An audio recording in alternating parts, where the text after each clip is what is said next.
Bom dia para todos vocês, para quem chegou agora. Mais uma semana. Deus permite a nós e desejo para todos vocês uma excelente semana, que Deus esteja cuidando de cada um de nós durante todo o tempo. E vamos lá, estudar mais um pouco, não é? Hoje eu vou ver com vocês na página 46. Página 46, figuras de pensamento. Nós vimos algumas figuras no capítulo anterior. Algumas figuras de palavras fáceis. E agora nós vamos ver as figuras de pensamento bem fáceis também. Correto? Já vou compartilhar com vocês o livro.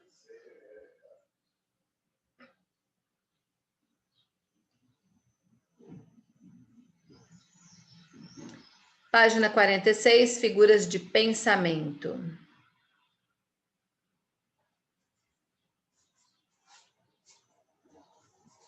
Opa. Isso. Temos ali, então, algumas figuras de pensamento. No capítulo anterior, nós estudamos o grupo de figuras de linguagem, centradas em mudanças de sentido das palavras, são as figuras de palavras. Desta vez, nosso foco serão as figuras de pensamento que dão maior expressividade aos textos no plano das ideias. Ok? Deixa eu só falar aqui.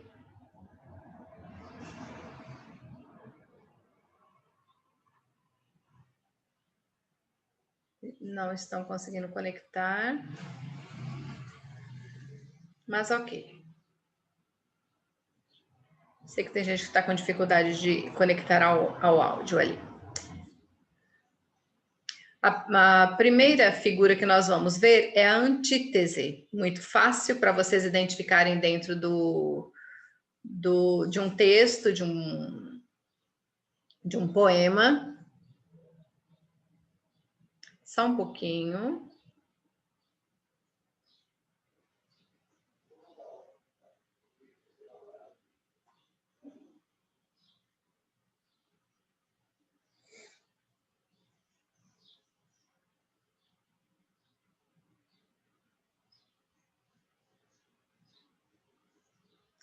Eu não consigo falar.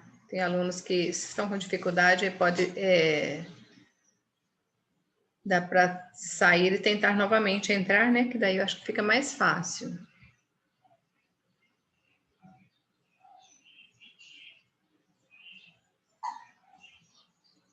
Só um pouquinho, gente. Eu vou sair aqui só um minutinho.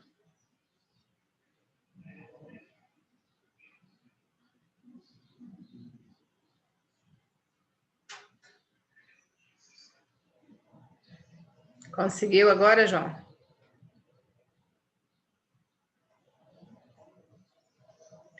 Ok. Tá ótimo, então. A Júlia Bueno não está conseguindo conectar.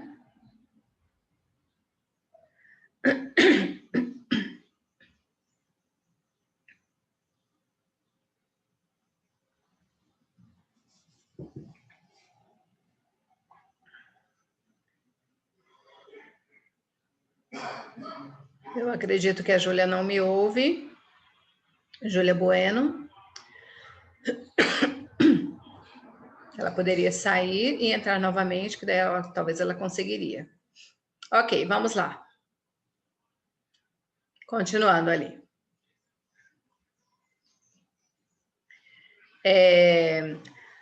A primeira figura de pensamento que nós vamos ver é a antítese. Ela se constitui na aproximação de duas palavras ou ideias de sentido contrários, destacando o contraste de significados.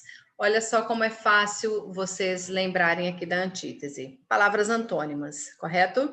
Como era possível beleza e horror, vida e morte harmonizarem-se assim no mesmo quadro? Aqui temos beleza e horror, vida e morte. Antítese, então, nós temos palavras contrárias, correto? Tristeza não tem fim, felicidade, sim. Observem aqui mais uma: tristeza e felicidade, palavras contrárias, palavras antônimas. Então, vocês vão lembrar ali que antítese são palavras contrárias, certo? De sentido contrários uma da outra. Então, sempre que aparecer dentro do texto, dentro de um contexto, de um poema, essas palavras contrárias, nós temos antítese, correto? Antítese, lembra ali palavras antônimas, correto, gente? Então, a primeira figura de pensamento que nós vamos ver é a antítese, palavras contrárias. Só lembrando ali aos alunos que estão na página 46. Aí nós temos também paradoxo ou oxímoro. Paradoxo ou oxímoro é a combinação intencional de ideias contraditórias. Embora pareçam se excluir entre si, essas ideias, na verdade, dentro do contexto, reforçam o que se quer expressar. Olha só como que é interessante o paradoxo. Amor é fogo que arde sem se ver, é ferida que dói e não se sente, correto? Só lembrando aqui aos alunos que conseguiram conectar depois, página 46. Olha só aqui. Quando eu digo é uma ferida que dói e não se sente, você corta a mão e ali você tem um machucado ali, aquilo dói e você fala, é uma ferida que dói, mas eu não sinto. Olha só. Então, isso é o paradoxo, é uma ferida que dói e não se sente. Mas que seja infinito enquanto dure. Algo que é infinito não tem fim, mas que seja infinito enquanto dure, talvez na intensidade de viver, né? Como se te perdesse, assim te quero. Olha só, como se te perdesse, ou seja, eu estou te perdendo, eu vou te perder, mas assim eu te quero. Tipo, eu quero alguém perdendo, não é? Então, se você for observar o paradoxo, é algo assim que você pode imaginar que não tenha muito sentido, mas nós falamos desse jeito, nós podemos falar desse jeito. Algo que dói e você não sente, infinito enquanto dure, como se te perdesse, assim te quero. Olha só como é interessante aqui o paradoxo. É a combinação intencional de ideias contraditórias, correto? Então, quando você observar dentro de um contexto algo que seja meio contraditório, não tenha muita lógica, você vai lembrar que é paradoxo. Há algumas gramáticas que trazem apenas oxímoro, certo? Mas pode ser paradoxo ou oxímoro, correto? Apóstrofe. Apóstrofe é o ato de interromper o fluxo poético ou narrativo para chamar por uma pessoa ou alguma coisa real ou fictícia, situada dentro ou fora do contexto, utilizada para enfatizar uma expressão. Então, ali, o apóstrofo é quando você chama por alguém ou por alguma coisa. Você vai lembrar ali do vocativo, né? Quando você chama por alguém ou por alguma coisa. Aqui nessa figura de pensamento, você vai lembrar que você vai estar chamando por alguém, certo? Ou pode ser real ou fictício. Olha aqui um exemplo. Minha bela Marília, tudo passa. A sorte deste mundo é mal segura. Se vem depois dos males a aventura, vem depois dos prazeres a desgraça. Ele está chamando por quem aqui? Está falando, né? Com quem? Minha bela Marília, certo? Então, todo esse termo aqui está dizendo, está mostrando com quem ele esteja, né, falando ou chamando por essa pessoa. Olha aqui um outro exemplo.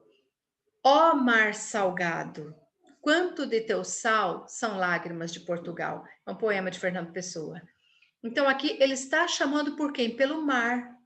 Não, é algo que não é uma coisa real, mas que você não vai estar conversando com o mar, certo? Mas dentro do contexto, você consegue identificar ali, mesmo que você não fale com ele, mas está, né, dentro do contexto, sabe que está falando com algo aqui que não seja tão assim real, que você possa estar conversando com ele, certo?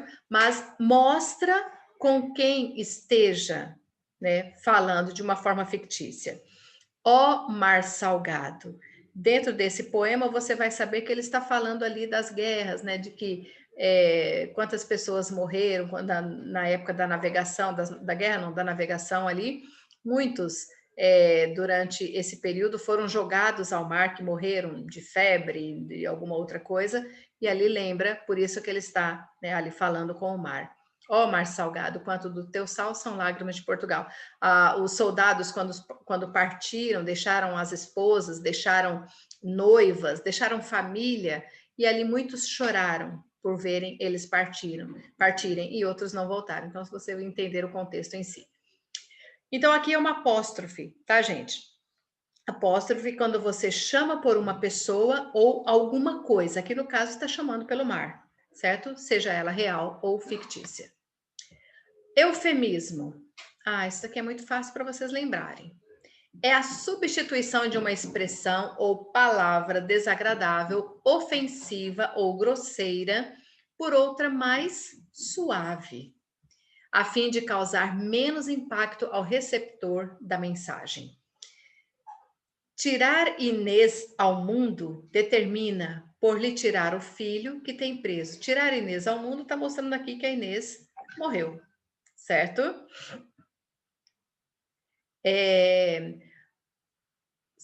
Isso. Desculpa ali, gente, estava lendo outro negócio ali.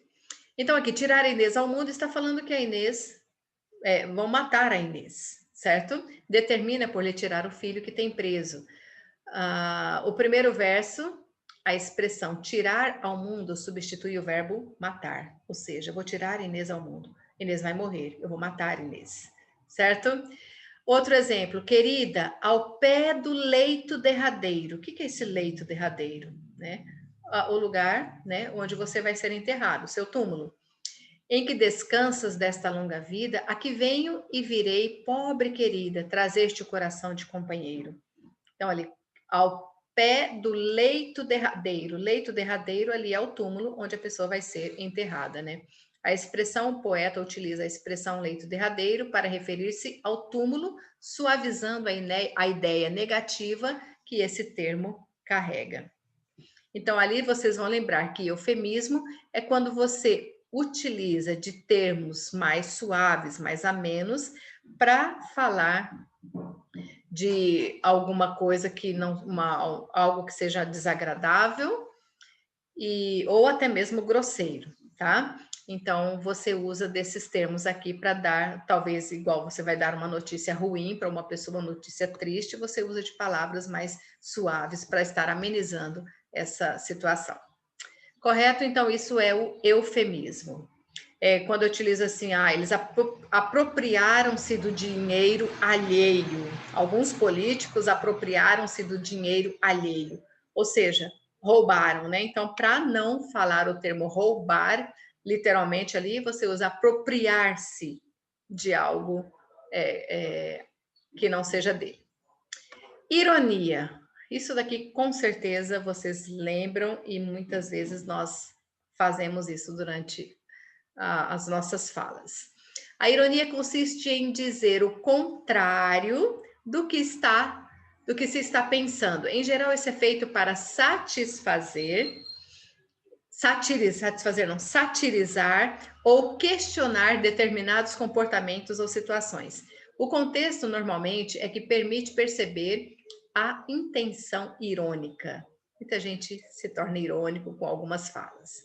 Ele correu tão rápido quanto uma tartaruga. Olha só aqui.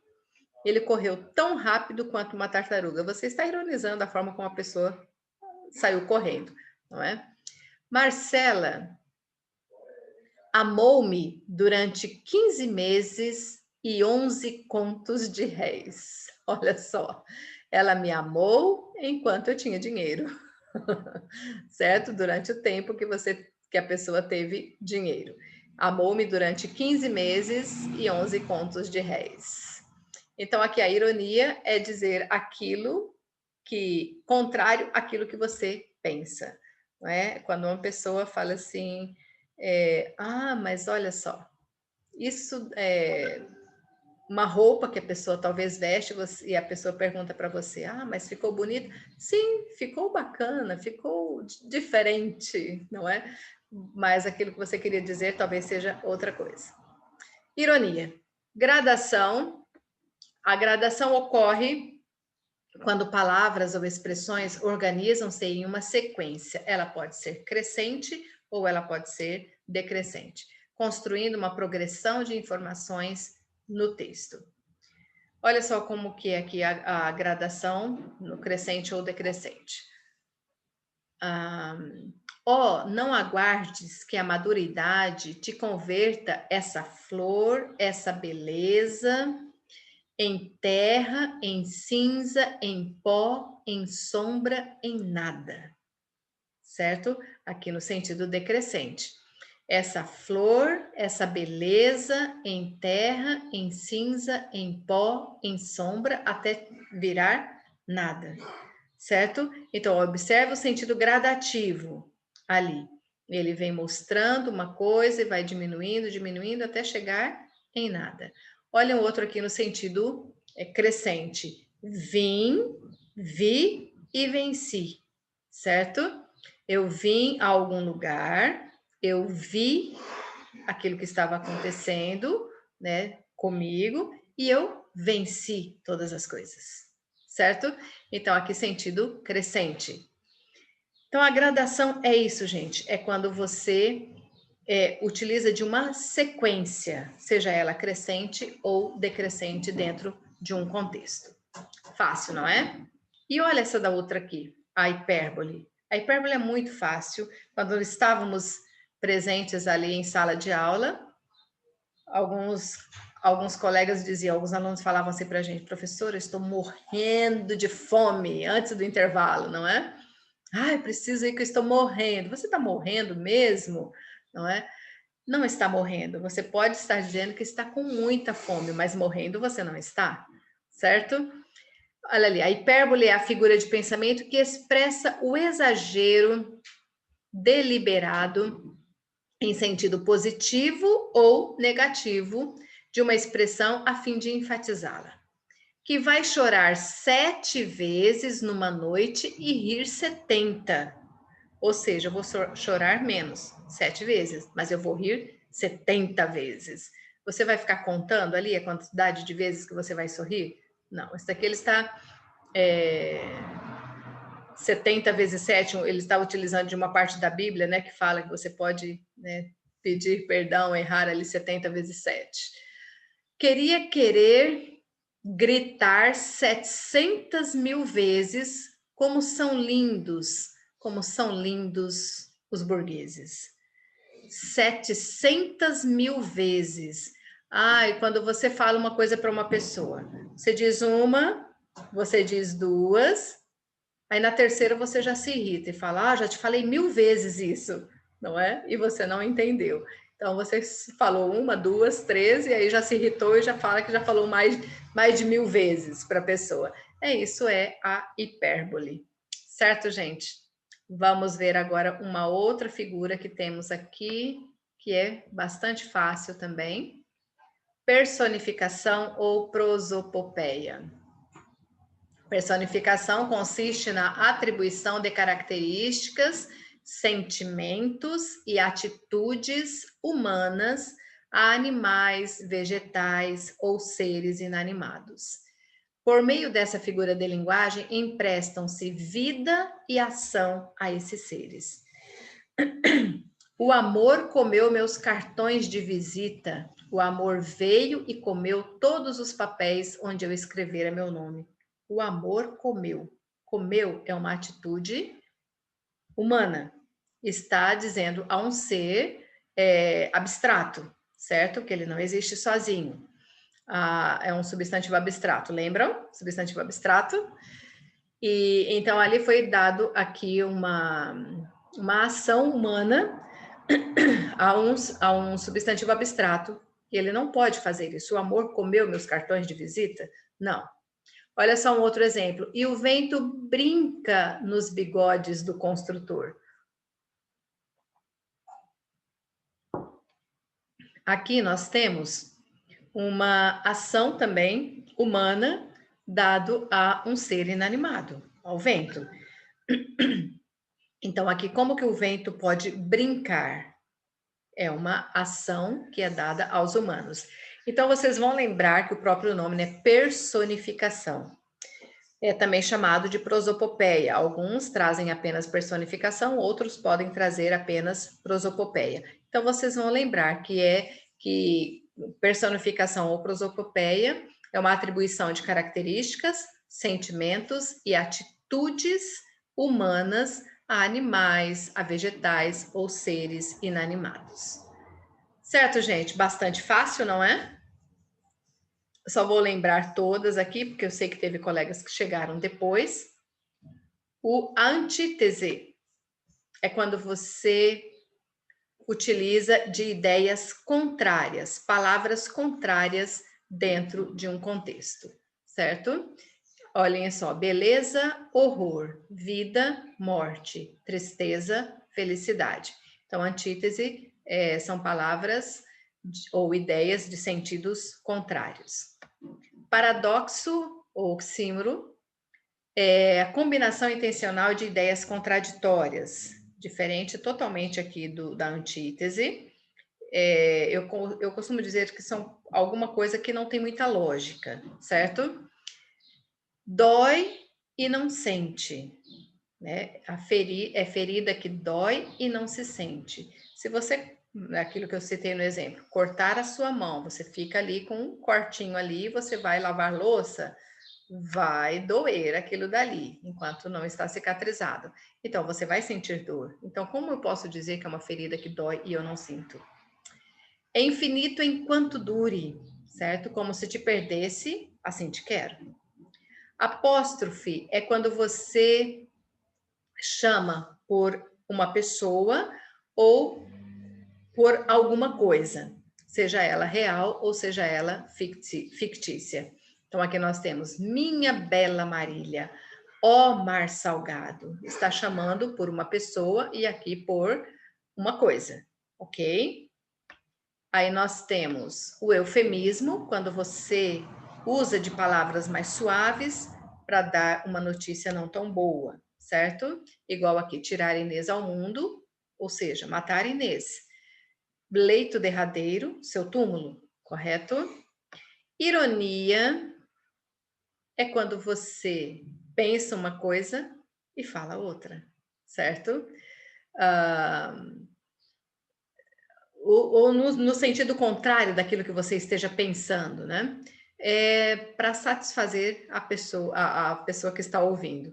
Olha só, ele correu tão rápido quanto uma tartaruga, né? No sentido de não de você diminuir a pessoa, mas de tirar um sarro, talvez, da pessoa.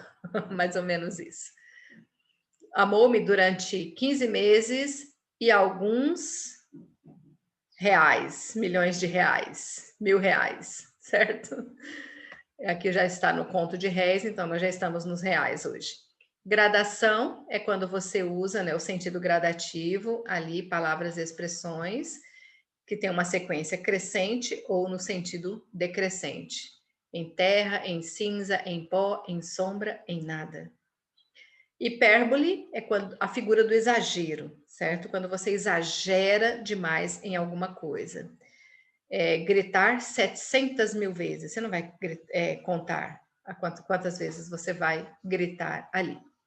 E a última, que é a personificação ou prosopopeia, é quando você atribui uma característica, sentimento ou atitude humana, né, a animais, vegetais ou seres inanimados. Correto, gente? Bastante fácil. Eu vou corrigir esse exercício número 4 aqui com vocês, que eu ainda tenho tempo. Classifique as frases a seguir de acordo com as figuras de pensamento estudadas agora. O infeliz poeta pôs termo à vida tragicamente. Pôs termo à vida tragicamente, ou seja, se matou, não é, gente? O cara se matou aqui, então, eufemismo. Certo? Toda vida se tece de 1000 mortes, 1000 mortes. Aqui eu tenho a hipérbole, que é uma figura do exagero, mas eu tenho vida e morte, que são palavras contrárias, então aqui eu tenho antítese. Ok? Aí eu tenho ali os tanques abrasados avançam, a morte avançavam. A morte despejando dos seus bojos mais frios do que as pedras que esmagavam. Então, eu tenho um paradoxo, eu tenho a prosopopeia aqui primeiro, né? Os tanques abrasados avançavam, abrasados, é uma prosopopeia, característica humana. E eu tenho o paradoxo também aqui, a morte despejando dos seus bojos mais frios do que as pedras que esmagavam. Tenho ali um paradoxo, algo que nós podemos dizer assim, que não tem muito sentido. Ande, corra, voe aonde a honra o chama. Olha só, aqui no sentido crescente. Ande, corra, voe. Olha a gradação aqui que nós temos. Correto? E a letra E, ali, os coqueiros. O coqueiro Ananias está ali desde antes de nascerem os viajantes. Estará ali depois que todos morrerem. Salve, Ananias. Os que vão findar te saúdam. Então, ele está chamando por quem aqui? Pelo coqueiro Ananias, certo? Então, por isso nós temos uma apóstrofe. Correto? Deixa eu só olhar aqui. Eu acho que eu vou voltar ali nos exercícios anteriores, gente. Aqui.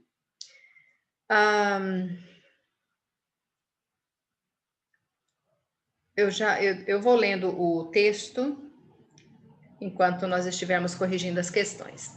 Ao falar sobre a morte, no 5º parágrafo, 1, 2, 3, 4, 5, né? Não me arreceio dela, meu Jorge.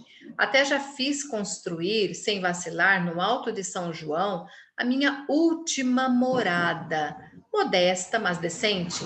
É, ao entrar, no arruamento à direita, num lugar abrigado ao pé da choça dos veríssimos amigos. Ao falar sobre a morte no 5º parágrafo, o conselheiro faz uso de qual figura de linguagem? Transcreva as passagens em que ela ocorre. Então, ali, ele utiliza do eufemismo ao utilizar ali a minha última morada, né, ou seja, o túmulo dele. Dela quem? Não me arreceio dela. Dela quem? Da morte, certo? Última morada, que é a sepultura, o túmulo, e ao pé da choça dos veríssimos amigos, a sepultura dos veríssimos, correto? Então, ali, ele utiliza nesse parágrafo ali de eufemismo, ele utiliza palavras mais suaves para estar falando da morte, da sepultura, correto? Na número 2, ao falar sobre sua morte e sepultura, o conselheiro exprime uma certa modéstia. Justifique porque no último parágrafo essa modéstia parece ser falsa. Quando ele está falando aqui que ele quer que, né, não quer que no túmulo dele ele escreva um epitáfio ali, e aí ele coloca dizendo, né, que a modéstia do conselheiro parece ser falsa porque ele não quer um epitáfio, porém espera que os amigos lhe rendam homenagens na imprensa ou até mesmo em poesias. Ele não quer um epitáfio, aqui jaz, né, o conselheiro e tal, mas ele quer que as pessoas falam dele na rádio e na imprensa, ou até mesmo através das poesias, falar sobre ele. No contexto em que consistiria a ironia empregada pela personagem Julião, a fala em relação a isso aqui, tá, gente? A questão anterior ali. Então, a fala de Julião, ela é irônica, porque como o conselheiro já tem até sepultura pronta, à espera da morte, talvez tivesse escrito o seu próprio epitáfio, talvez ele já teria até escrito o que ele quer que esteja no túmulo dele. Vale ressaltar que um epitáfio geralmente não é escrito por quem morre, mas por parentes ou pessoas próximas. Então, ali, o epitáfio são as pessoas da pessoa que faleceu que escreve depois. Então, acredita-se que o conselheiro já tem, por ele já ter a sepultura pronta, né, ele também já tenha o epitáfio dele escrito. Então, por isso se torna irônico ali esse texto, esse termo dele. Correto, gente?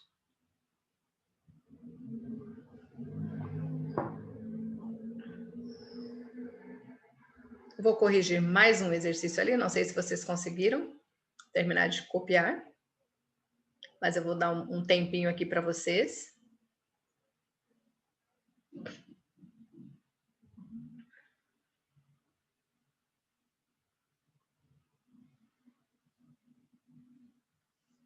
E assim que vocês terminarem, me avisem, me dê um ok ali na tela.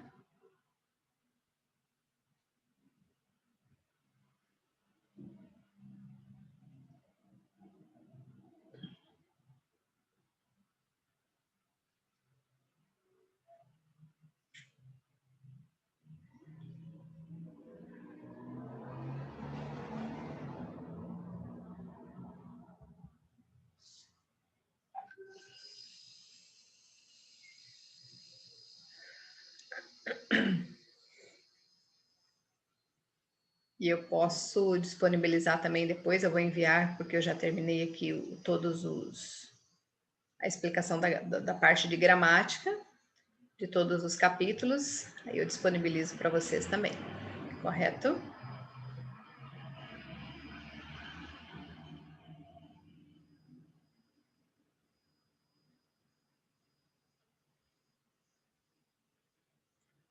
Agora, só mais esse exercício aqui, o exercício 5. Identifique a frase em que há uma ironia. Isso é fácil de identificar, né? A violência é um vírus que ataca o organismo social. Tá sendo irônico aqui? Não. A ventania era um lobo a uivar. Também não. O monstro é de Inácio e não o pobre que está atrás das grades. Tá sendo irônico aqui?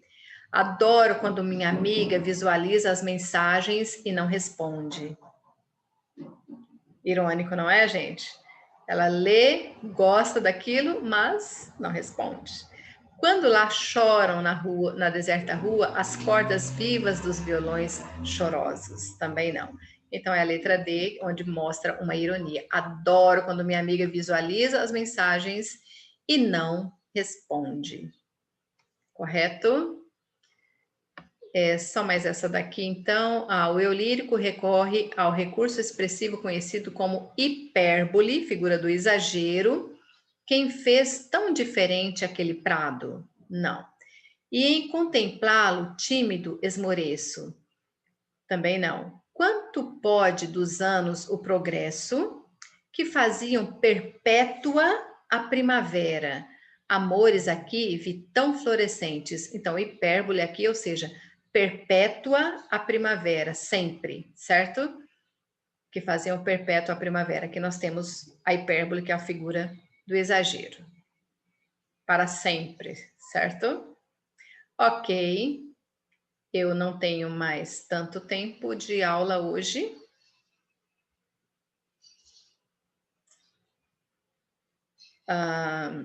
Só um minutinho.